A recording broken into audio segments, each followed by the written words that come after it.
The Book of Judith.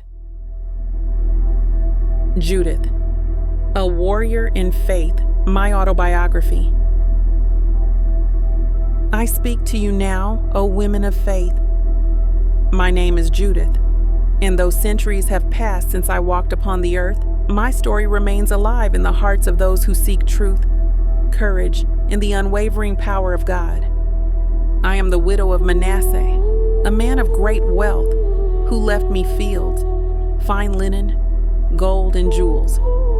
But when my time of mourning ended, I understood something far greater. Wealth and beauty were nothing compared to a heart that trusts in the Lord. I was not a queen, nor was I born into the line of prophets. I did not wield the armies of Israel as Deborah did, nor did I reign from a throne as Esther. But I was chosen to defy fear, to stand when men faltered, and to strike down the enemy with the strength God placed in my hands.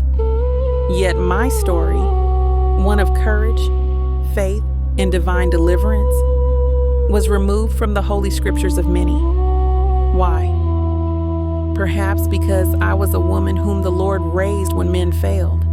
Perhaps because my hands, delicate yet strong, held a sword and beheaded the mighty. Or perhaps because my story challenges the belief that women must always wait to be led. I tell you now, before you read the sacred words of my journey, know this: my story is for you. For every woman who has been told she must be silent. For every woman who has faced fear and yet still stands. For every woman who has questioned if God sees her. Yes, dear sister, He sees you. And if you let Him, He will use you, just as He used me. It was a time of war. King Nebuchadnezzar of Assyria sought to claim all the earth, and his army, led by the ruthless General Holofernes, laid siege to my city, Bethulia.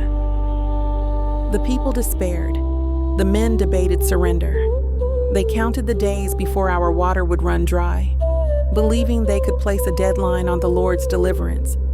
But I knew God did not work according to man's limits. And when I saw fear take hold of our leaders, I spoke. You say you will wait 5 more days before surrendering?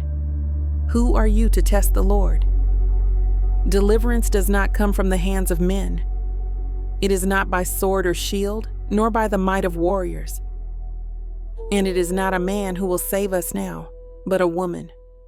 I will go, and the Lord will use me to bring victory. They did not stop me. Perhaps they thought me foolish. Perhaps they saw only a widow with no power. But God saw His warrior. I did not leave in mourning clothes. I adorned myself with the very gifts the Lord had given me: fine linen, golden anklets, and fragrant oils. If the enemy prized beauty, let them see beauty. If they valued power, let them see a woman who walked as if she feared nothing. I entered the Assyrian camp with my maidservant, and the guards marveled at my appearance. They took me to Holofernes, the man who had sworn to destroy Israel. He saw me and believed himself to be victorious. Bethulia sends a gift, he mused. Or are you here to beg for mercy? Foolish man. He thought I had come to surrender. He did not know that his fate had already been sealed by the Lord. For 3 days, I remained among them, gaining their trust, awaiting the moment God would hand my enemy into my hands.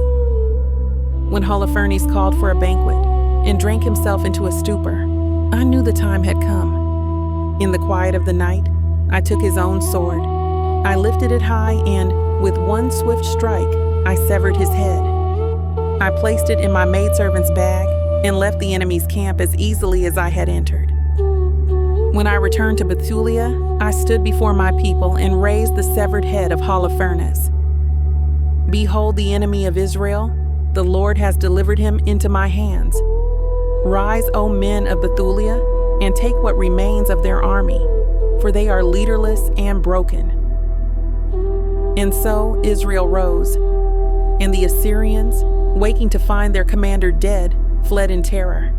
Bethulia was victorious, not by the strength of an army, but by the obedience of a woman who feared God alone. My story is not only history, it is a call to action. When fear surrounds you, will you stand as I did? When others falter, will you rise in faith? When the enemy threatens, will you trust in the Lord's deliverance? I was not chosen because I was the strongest. I was not chosen because I wielded great power. I was chosen because I believed. You too are chosen. And there will be those who tell you that women should remain silent, that we are meant to wait for men to lead. But the Lord does not see as men see. When He seeks a warrior, He looks for those whose hearts are steadfast in Him. This is why my story was removed from many Bibles, because I was not a queen who ruled beside a man. I was not a woman waiting to be rescued. I was the one who took up the sword of my enemy and struck down the oppressor. And that is a truth that frightens those who seek to keep women silent. But let no one deceive you. My story was never about glorifying myself. My strength came only from the Lord, and just as He used me, He will use you, if you let Him. You are about to enter the Book of Judith. These words have been preserved for those who seek wisdom, courage, and faith. But do not merely read them as history. Read them as a lesson. Read them as your own call to battle. When you doubt, remember me. When fear whispers to surrender, remember me. When you believe you are too small, too weak, too insignificant, remember me. I was Judith, widow of Manasseh, servant of the Lord, warrior of Israel. And you, dear sister, are called to be just as fierce in faith. Don't forget to subscribe to our YouTube channel so we can keep putting out free and valuable content to help all followers of Christ. Thank you for listening, and remember to be fierce in your faith and trust in the Lord above any and all else. May God bless you and those you hold dear.